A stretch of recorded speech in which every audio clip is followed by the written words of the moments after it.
কি হাল হবে দেখবি। এরা কখনো ভক্ত হতে পারে না, হয় না, ভক্তের ভাবনা কখন এমন হয় না। ভক্তের জন্য তো তার ভগবান বিচার করে।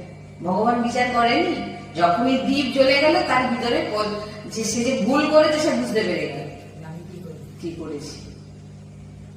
দ্বীপ জ্বলছে কিভাবে, দেখুন কিভাবে ভগবানের কাছে অর্পিত করলে, ধুলে তার ভিতর থেকে সব সুতো বার করে তাকে পাক দিয়ে ছোট ছোট করে প্রদীপ জ্বালিয়ে দিলেন। ভাবুন, একে ভক্ত বলে। তাই জন্য তো ভগবান গৌপিন দিয়েছিলেন। এই জন্য বলছেন আমি এবারে যদি আপনি বলতে যান, বলবে আমরা কি মাধব বাবা নাকি, আমাদের ভাবনা এমন। কিছু কিছু তর্কিত যাদেরকে রাক্ষসী স্বভাব বলা হয়, যে তারা সবকিছুর মধ্যে